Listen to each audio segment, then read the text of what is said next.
Okay, hi everyone.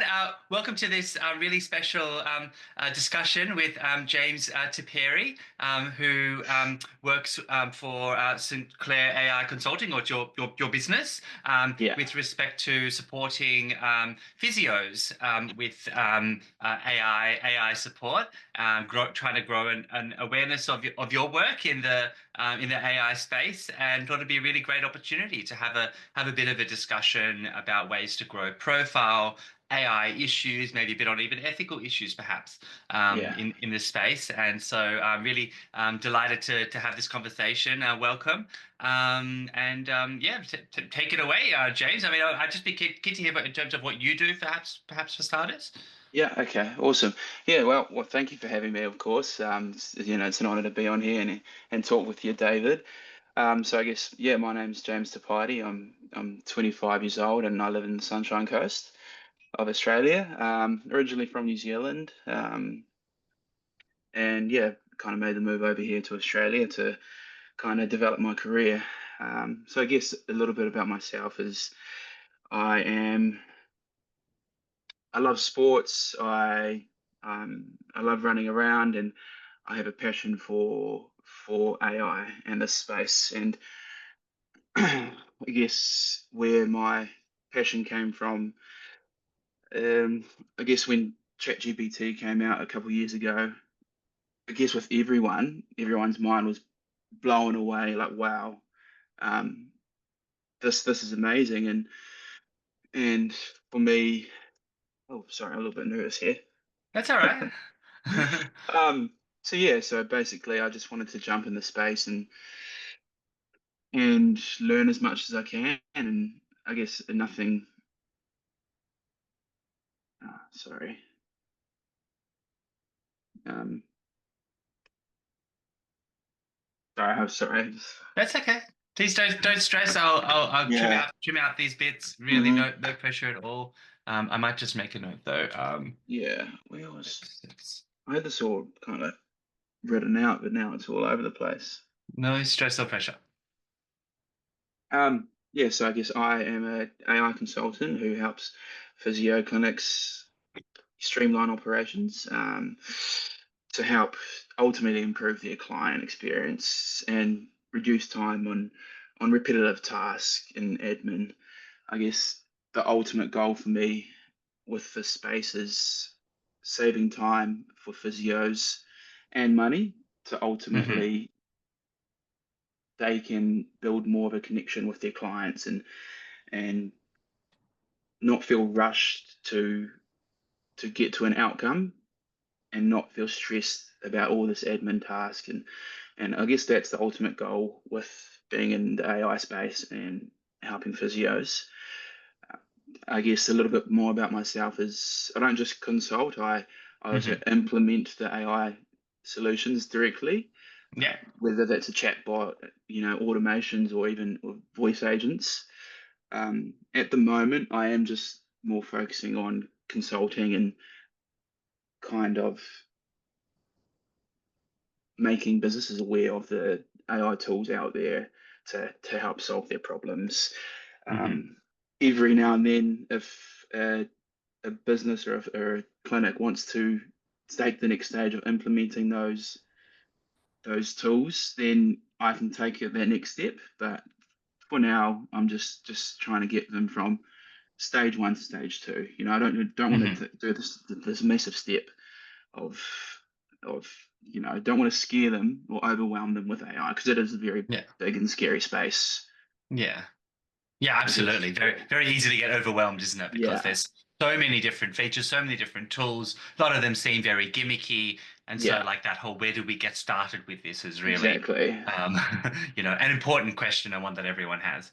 Yeah, and I guess coming from that is there's so many tools coming out every single day. You're never going to be on top of AI, no matter who you are. And I guess just slowly introducing AI into your business is the best way to go about it. Yeah, So that's kind of my goal is to go step A to B, then B to C. sure. Lots of FOMO, isn't there, with all the new features There coming is, out that yeah, you think, oh no, I've got to get onto that latest one, and yeah, that's going to solve all my problems all that much better because it's newer and shinier. yeah, exactly. Excellent. Well, that sounds really exciting. I do have another maybe follow-up question for you Yeah, because I think the task automation and voice agent side of things is probably an area that my viewers and people in my yeah, communities are probably less familiar with. Love to hear a little bit more about what that looks like day to day, and what sort of things have been the best uses in terms of that automation side of things. yeah, awesome. So I guess when it comes to AI agents, there's two different types of agents. There's a conversational agent, and then there's automated agents. And and I guess going with conversational agents, you can it's kind of self-explanatory. It's you user A, user B having a conversation, a human-like conversation, and that can be a chatbot, or that can be a voice agent. And a voice agent, I think, is very um, in demand at the moment. It's still a little bit rough on the edges with some of the technology coming out, but give it a few months or years, it's going to feel so natural you won't even know. Yeah. Um, but an example of that is we actually built a voice agent for a company, a physio down in Dunedin in New Zealand, and this clinic was getting so many repetitive calls every day, just typical FAQs and um, questions. And when I was talking to the owner, he was just, I guess, getting sick and tired of his front of, his administration kind of repeating the same task and answering the same questions every Hmm. day for years. So Mm. we built a voice agent that can answer the calls, and we would add its knowledge base. Would add, sorry, the company's, sorry, excuse me, would add the knowledge base from the company. Um, so would have all of its tone, would have its theme. They would pick a voice that I guess they kind of like that represents them. Hmm. And with those questions, they were always frequently asked, "What time do you open? How can we book this?" We created a voice agent that could take away those hours of those missed hours of repetitive calls every single day. So yeah, we built a voice agent that can ask those questions, and it can also uh, reschedule bookings Hmm. and and take bookings on the phone. Amazing. Okay, that sounds wonderful. I'm sure that cleared a lot of headspace to the admin Yeah, team and the owner exactly. to not Yeah, have to deal with all of that. It was probably a great source of frustration over that time. I can absolutely. certainly imagine. Um, I guess I would love to start with your story and what's your background and how did you end up in AI consulting and psychology? Sure. So I guess I had been a supervisor and focusing on supporting psychologists in training, and stumbled upon a few AI tools and thought, wow, Mm, those are really amazing. Lots of exciting things that you can do. Had lots of conversations with AI companies, especially the AI scribes, and was really excited by the kinds of things that they could do, and quite surprised that many other clinicians were not so aware of these kinds of capabilities. The conversations were not really happening about the different kinds of capabilities, yeah, but also the ethical issues and challenges to be aware of as well. That I thought there'd be a space to bridging that knowledge gap, providing that information, and building the community around yeah, sharing hints and tips and strategies in that space. yeah, awesome. And I guess that knowledge gap is where we really come in as consultants because that's kind of what the businesses pay for to kind of, yeah, So, I mean, effectively, there is an understanding that something is either wrong or we're wanting to improve various processes or do certain things better. So for Yeah, many clinicians and psychologists in particular, it's around the note and report automating, or it could be more on the business side of things that they'd like to know more sort of ways to use AI to I probably haven't been in the automation space as much, but more of yeah, using AI to do things more efficiently, higher yeah, quality, and to be aware of, I guess, a general sense of AI literacy. I felt like I could assist,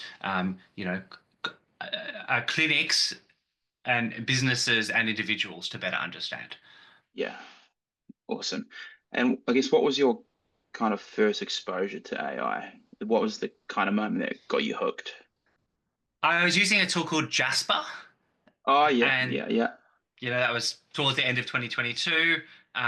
Was pretty excited about the different kinds of uses even then, but hit a few brick walls that, I found that once I could use ChatGPT, once I could use, various other kinds of tools, I had more flexibility. And the GPTs within ChatGPT gave me many more capabilities that I thought were really exciting.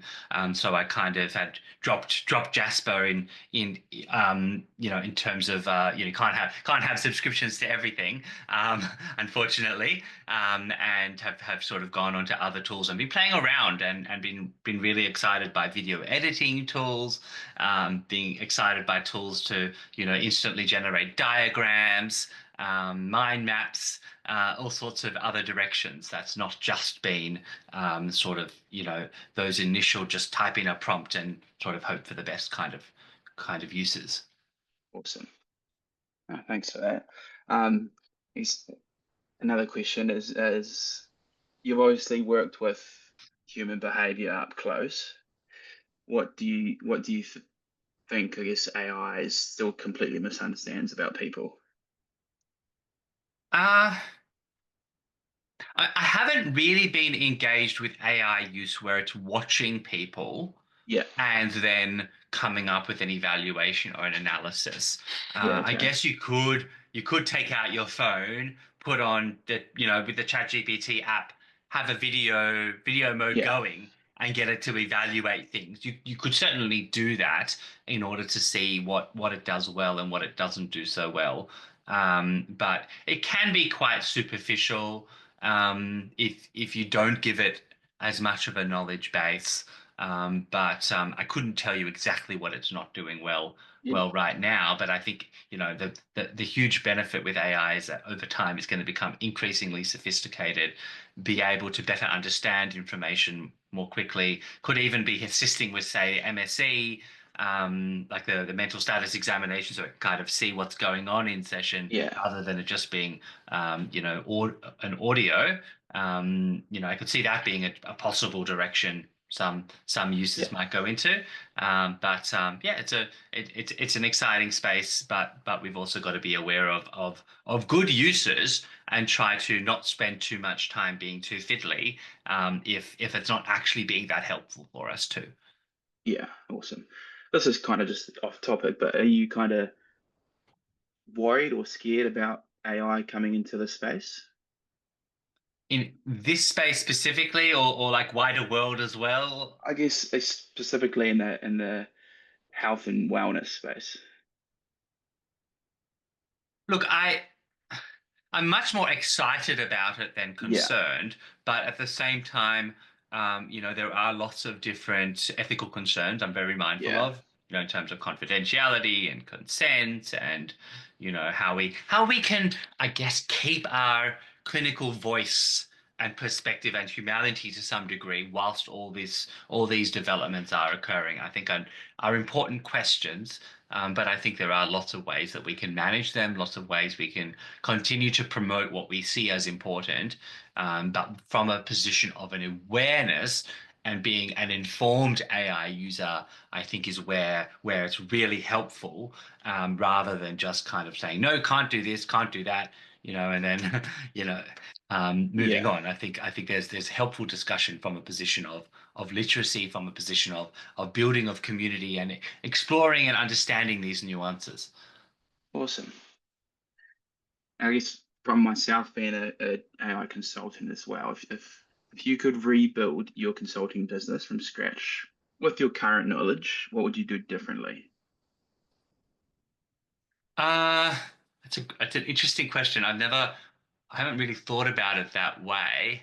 I'm not sure. I mean, it'd be nice to automate more. Don't get me Yeah, wrong. Like, I think I love that idea conceptually, yeah, but I'm also very mindful that I don't think I've found tools to be at that stage to be able to be capable enough to be let loose and to also be confident in the quality of what happens. That's yeah, been a big problem because I might get AI to help me with making a blog, AI to help me with, a particular email or something, but it's not at that stage that it's so good that I could be having it be able to take over more quite yet. So I yeah, think come back to me in a few months and that might be yeah, very yeah, different. But I think at this stage, I, I like the idea of efficiency. I like the idea of having more that is sort of ready to go and not and the human is involved with the oversight and the setup, but at the moment there's still a lot more in between that has to be, I guess, involving me at this stage for what I'm yeah, doing. yeah, awesome. And I guess for you being in the AI space and psych space, what's your end goal? Where do you see yourself in 3 years, especially in this space, or where do you want AI to take psych, or what's the end goal here? It's a great question. I mean, thinking 3 years is such a huge amount of time. I mean, I think there's going to be some concept of like AI time. You know how like, we might Yeah, think of dog years, like 5 minutes in AI time feels like a yeah, decade because of yeah. how fast things are moving. So it's Yeah, hard to know next month, let alone many years. I think I did read every quarter this year we're doubling in our AI space than we are in 20 last year. It's just moving so quickly. Yep. Who knows? Might want to be here in 3 years, but you might be even put back even further. You just don't really know. But right now, where do you what's the goal in 3 years? Look, I mean, I still want to facilitate more community building. I still want to be involved in that sort of space where we can um, be more aware of the tools, but also be more aware of the good uses. That to me is what's missing from the discussion, and I think it's going to take time in the allied health space to be able to say, here are the tools out there, but for me in my work, I can actually apply them and do these things. Because I think where we're at right now, many clinicians are seeing a range of tools, and the tools are being developed with a kind of rough link to the what it is that clinicians are doing. And I think there's going to be a lot more bridging work to make it clear and to promote buy-in. And so I guess I'd like to continue to facilitate that space and continue to um, I guess connect the dots and do talks and do work with clinics and companies and individuals to better understand and continue to be working with an understanding of how tools could be used from a task automation basis, or whether it's from a an understanding of the available scribes or other uses that we see as being really really helpful. And I think within the next few months even we'll start to see more convincing research around where AI tools are leading to good outcomes and in what way, and what are the sort of best practices associated with AI use, so that we can be more directed and not just sort of Yeah, using them and finding our way around and hoping for the best. yeah, it's an awesome answer. It's really cool to see that kind of point of view. Now, when we were talking on LinkedIn, you mentioned LinkedIn has really helped you find clients and build your kind of portfolio and network. Um, I guess how is LinkedIn helping you at the moment? So I think LinkedIn is very underrated in the Yeah, clinical space, especially, and allied health space. And where I think it's often misused or underused is where people will either just sit there and watch and not really do much, yeah, or they will see a post and write something like "Thanks for sharing," yeah, yeah, right? yeah, Or just share their awards that they're, yeah, winning at various different kinds of events. But what I think is really helpful is adding value to the conversation in the spaces that matter to you. That for me is just unavailable, impossible in any other platform that yeah, I'm aware of. yeah, So to yeah. be able And I to, agree. you agree? So yeah, if you see an article or you see someone do a post and you think, no, I agree with that, but I also want to add this and this and this, or I disagree with this part of this and this and this, and you're respectful and you're clear and you show your knowledge, and people will think, oh, that guy kind of knows what he's talking about. That can lead to further conversations and lead to more work, lead to more collaboration, Yeah, and you see interacting not just in terms of like commenting on others, I mean, of course, doing your own posts, and growing your community of people who you think will connect with the kinds of things you're wanting to grow. I think that's the kind of key message here that people want to engage in if you think people want to engage in your niche, provide value in that niche, be someone who is known to be of interest in that niche, and then people will yeah, like your material, they'll comment, they'll share, they'll message you, and I think that's really helpful and very targeted compared to what you yeah. might be able to do on other forms of social media. Yeah, I agree because I think once you kind of start connecting with those people, it builds, you get all these parties coming on from all over the place. And I guess if you add valuable content, people are going to look and watch. And it's just going to, like you said, build a community of like-minded people in that niche. And I guess the ultimate goal is to become that the AI person in that niche. And I guess that's, some people might look at you and be like, David's that AI guy in the psych niche. And yeah, Well, it's funny you should say that. I would say I agree to a large degree, but what is even more helpful yeah, is if you partner up with other people in the same kind of niche, because yeah, what that does is if I'm commenting on other people in that space and they're commenting on mine, we're both growing our orbit of people who will all see each other's comments and be interacting and be growing those discussions. Because if I'm yeah, actually the only one doing that, then yeah, very few people are going to see my posts every so often. Whereas when there is more interaction, the algorithm really rewards that, and so I see there being real win-win opportunities around sort of a commenting collaboration, yeah, um, which is I think a way to take that even further than just being the only one in that space. yeah. No, awesome. That's yeah. So is that your main way of, I guess, finding clients at the moment? Just through LinkedIn? Are they reaching out to you? No, I wouldn't say it's my only way. I mean, I think there's a Yeah, fair bit of sort of word of mouth from all the yeah, things I've been doing so far. Every so often sharing some free things or running more talks or trying to contact places who might benefit from what I'm doing. All different kinds of ways and means to sort of keep growing what you're doing and finding more interest, because it's very hard to kind of keep doing the same kind of thing to the same groups and expect for there to be interest. Like you have yeah. to keep shaking things up. You've got to keep I think persisting and but also reflecting on what's working well and what do we want to kind of do differently. Awesome. Now, I noticed that you have just recently started posting your newsletters on LinkedIn. And what can you tell us about that?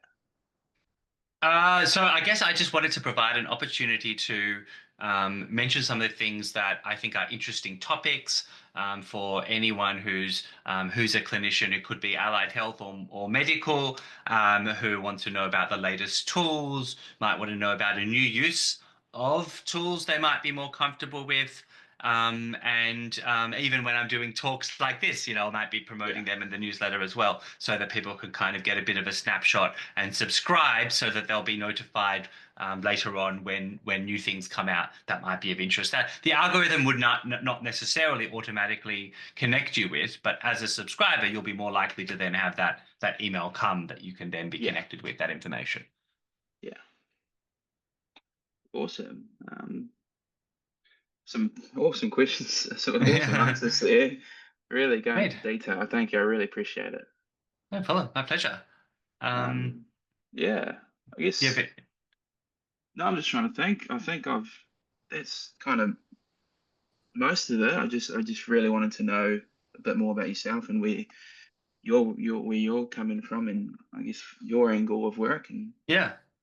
Sure. Okay. Well, look, I guess um, my mission is around promoting effective use of AI, meaning that, I want people to know how to use it well, yeah, yeah, because that's a very different to just sort of putting something into ChatGPT, that might have been very similar to what you might have done as a Google search, and then yeah, kind of getting surprised with your result is something like what you would have got in a Google search. yeah, But promoting a better awareness of how to use it well, better awareness of the good uses, yeah, and responsible and ethical use considerations as well. And those are kind of like key to what I'm trying to do. But yeah. also, I think through my AI Facebook group, got to get you on that one too. Oh yeah, yeah, Wanting to make it really easy to find out about new tools that are coming yeah, out, so that you can make a judgment call as to what's right for you. And just, the range of available tools is going to change all the time. yeah, And some are going to make more sense to you than they would for others, and vice versa. And I think over time there'll be new uses that we wouldn't have even imagined could be yeah, possible, and think, oh, well, I want to try that one, or oh, I better talk to my company and ask them to be able to do that. yeah, And I think we'll see such change over the next few weeks and months. That being where the conversation is happening is so exciting, and I think it's a wonderful space to be in, because ultimately it's to the benefit of the clients, who I think will get better outcomes. And it's obviously very helpful to clinicians to have a tool that can help so much with clinical load, with headspace. If we get all this efficiency, but there are some major ethical considerations around ensuring that we're doing what as a society we think hmm grows trust, grows understanding, grows transparency, so that these tools are being used appropriately, I guess yeah, is what I think is necessary. yeah.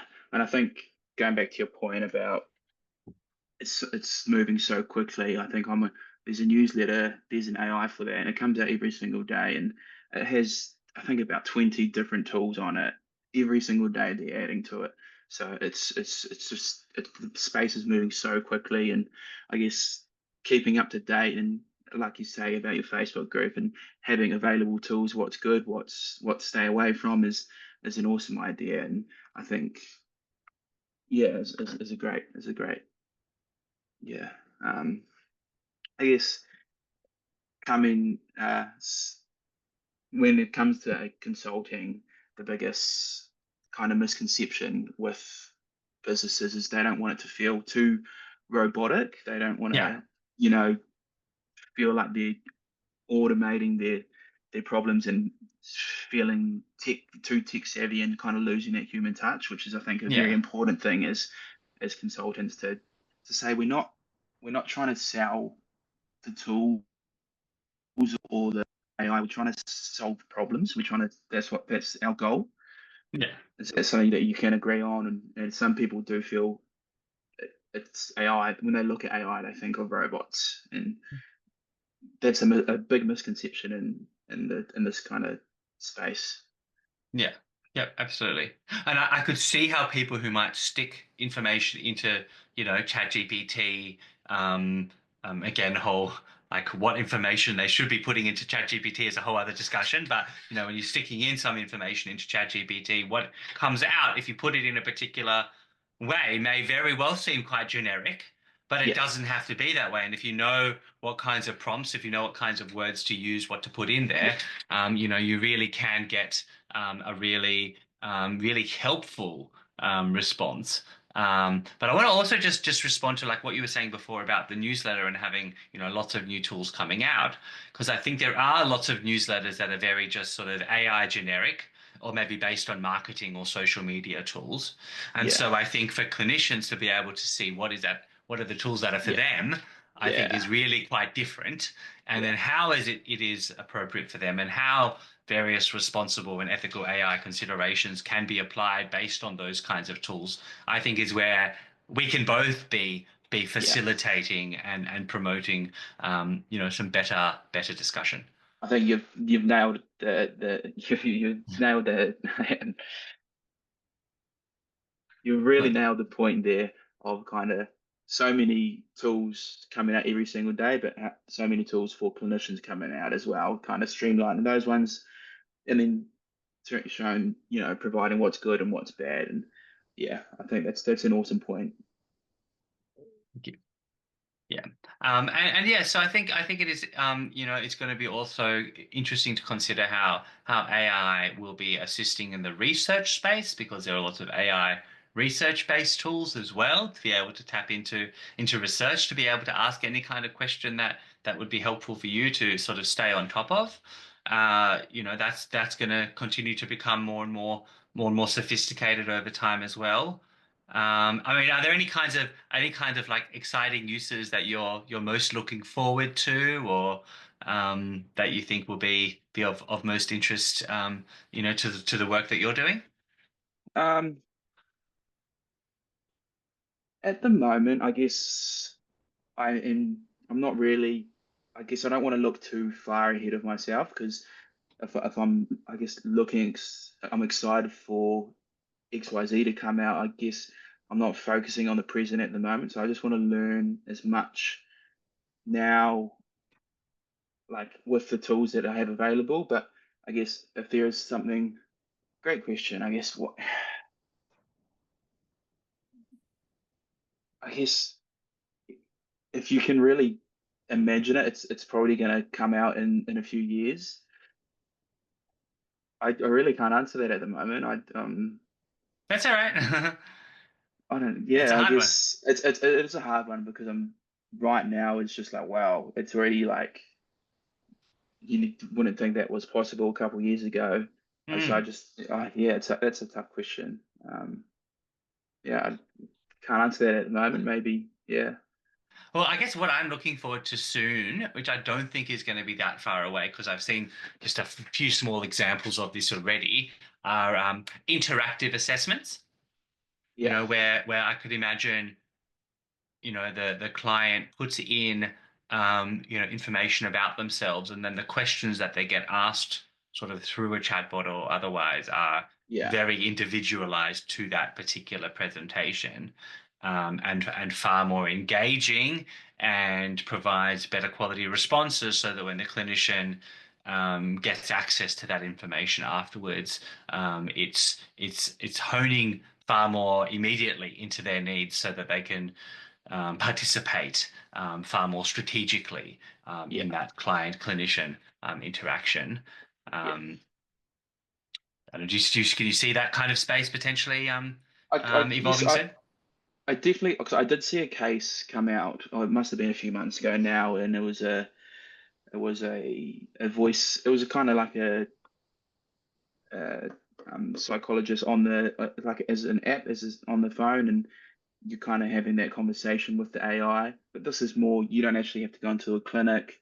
It's not too serious at the moment. You kind of just need someone to talk to about it.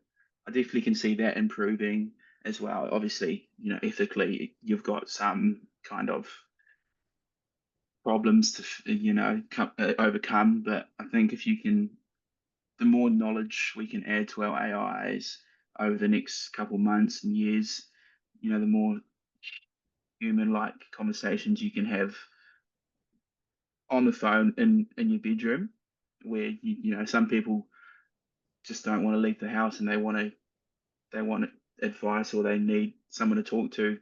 they can have a non-judgmental conversation with the AI tool. And I know there's Yeah. already kind of that's people are already covering that at the moment, Yeah. but it's definitely going to just get more advanced. Absolutely. And I saw a research paper which um, had mentioned that some participants in a therapy bot study had actually been more likely to engage with Yeah, clinicians because the therapy bot was a bit of a gateway to seeing yeah, how that process would work. That was, yeah, you know, maybe more accessible seemingly to them at the yeah, time. So, I think that whole idea of the therapy bot being an out that avoids going to see someone is to be seen. yeah, And I'm sure there'll be more research to what degree, like what it actually leads to. yeah, And but it could also be involved in assisting with, say, triage. So yeah, we'll see lots of those kinds of uses sort of emerge over time. yeah. And I definitely don't think AI is here to replace jobs. I think it's more just to kind of help businesses save time and money, and I'd never see it kind of replacing the human factor, especially in health and wellness. You're Yeah. always going to need the human touch, um, to be there. And I think it's just more to free up time so you can ultimately build a connection with the client. Yeah, yeah, absolutely. You're curious if you want to take a moment to explain more any of those task automation uses that we were talking about earlier. Yeah, yeah, absolutely. Um,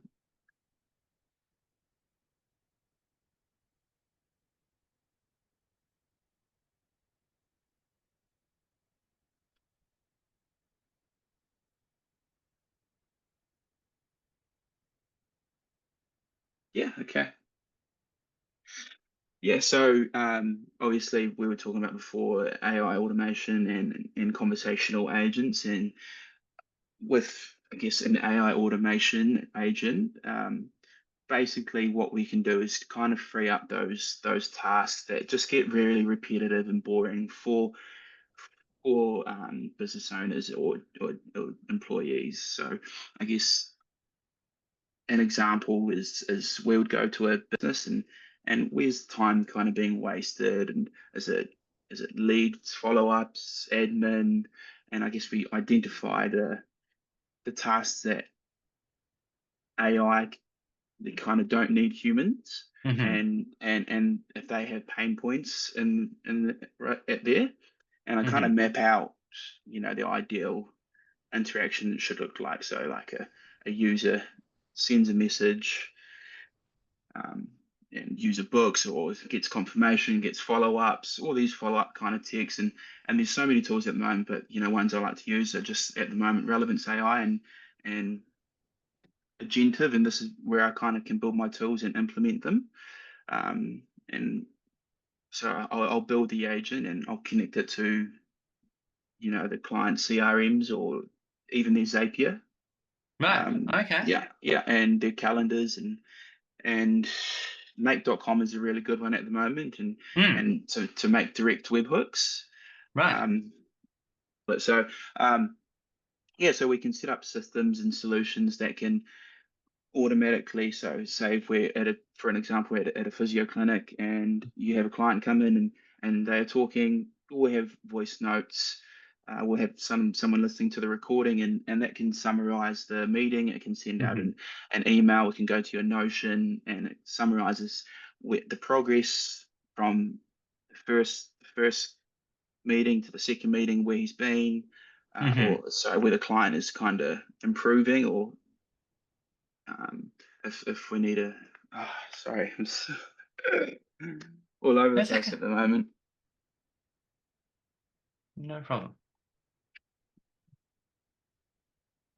I guess the automation is we just want to automate those repetitive tasks that Hmm. that clinicians have, which is sending follow-up emails, follow-up text, Hmm. rescheduling missed appointments.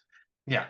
Um, yeah, so So that that's the clinician and admin doesn't need to be as much a part of that. Sorry, do you yeah, want to just? So I might just, Sorry. do you mind just putting your camera up a little bit more, if that's all right? Sorry. Yeah, there goes. Cool. Yeah, so I guess if you're finding that there's more, there are processes in your clinic that you think a human could step out of, have AI set up the series of steps, have the admin or the manager or clinician double check and finalize, you can promote, I guess, a whole lot more of a sort of efficient workflow. Is that sort of what That's you're kind of the working toward? ultimate goal. Yeah, that's kind Yeah. of what we're walking towards with automation agents is we're just trying to streamline those problems that clinicians have of repetitive tasks. And I guess there's so many different problems that clinicians have all the time, and they're Mhm. all different to each clinic as well. Yeah. So obviously one is missed appointments, lead follow-ups, rescheduling appointments. So we try and if a client misses an appointment, we can automatically set up a new reschedule of the whole day for the physio. So imagine Hmm. he goes into work, client A can't make it, so it can reschedule his whole day so it can just streamline and just works seamlessly throughout the day. So he's not Hmm. having to worry and chase up clients, sorry, and kind of muck around, miss lunch or so. The goal is he's not worried about is this client coming in? No, he's already rescheduled, and he can kind of focus more on the interaction that he has with his next client. Hmm. Hmm. Brilliant. No, that sounds really exciting. I love to sort of see some of that in action Yeah, someday because yeah, it's absolutely. um seems like it'd be really helpful. Are you only focusing on physios? Or would At the moment, yeah. I've done e-commerce. I did e-commerce for it when I first started in the space, which was the middle of last year. I did some e-commerce because I had a warm lead with a friend, and I kind of just did that for free and just I set up a chatbot on their Instagram, and they got over $20,000 worth of revenue within the weekend just from Wow. this chatbot. Yeah.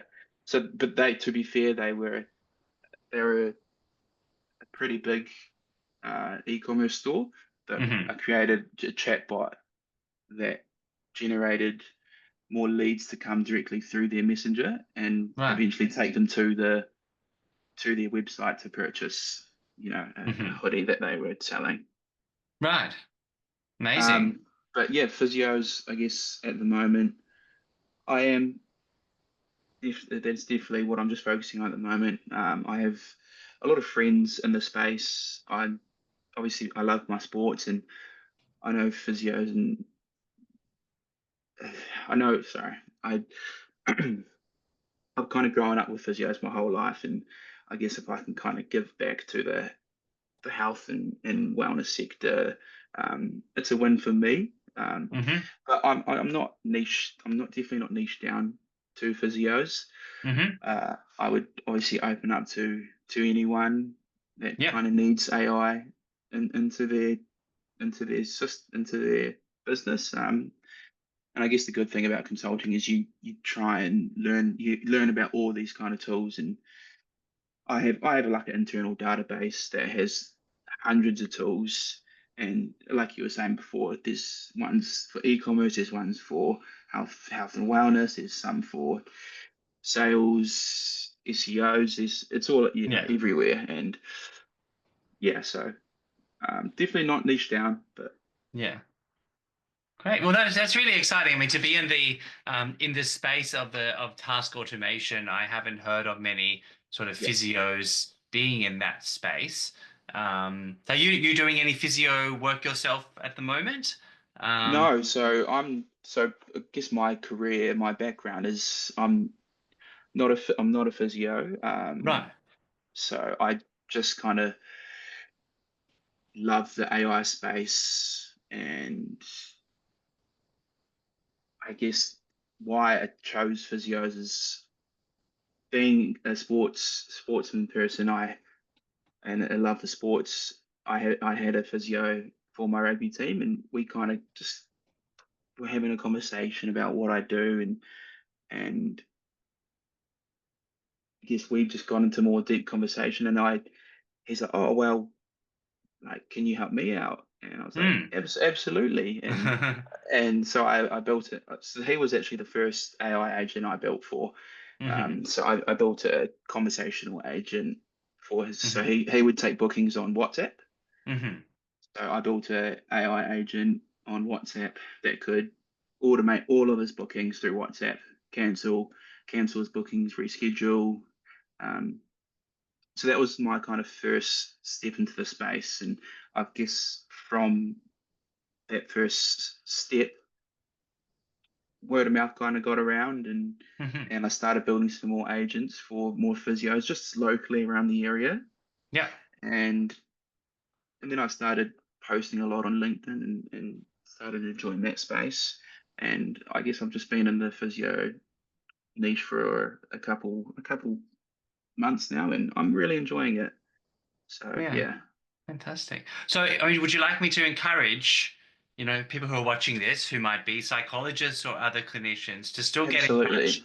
and Yeah, you can still see how you can assist them? Because I imagine there's a lot of yeah, similarities, no doubt. yeah, Um, especially around the sort of setting up a process. It's that if a client comes in or patient comes in and they do this, then you want the business to have this happen, and you want the yeah, client to have this kind of user experience, and then, this kind of like maybe interaction with the practice management software or CRM, so that it's all connected to the client profile and yeah, working towards whatever the clinic's or individual's goals are. I yeah. suppose is something that you might be able to assist with. Absolutely. I think like I just recently did do a agent for a dentist as well. So it's all very similar Yeah. with all these clinicians. So absolutely, if you have some, leads that want to reach out, or people want to reach out, and I'll happily jump on a call and figure out how AI can help out, and if there's some solutions and agents that we can build to kind of take a stress off them, save them some time and some money. Absolutely, I'd love to help. Fantastic.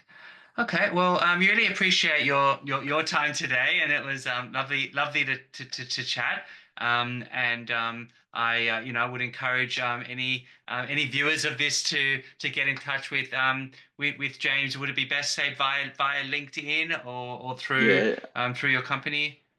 LinkedIn, LinkedIn's probably the best way to contact me at the moment. I'm pretty active on it, so if you send me a message, you know, I'll definitely reply. Excellent. Well, that's James De Pairi. Is that De To Pairi? How you to De Pairi. Pairi? So De Yeah, Pairi. awesome. And that's T-P-A-I-R-I. And yeah, I really appreciate your time, and look forward to chatting next time.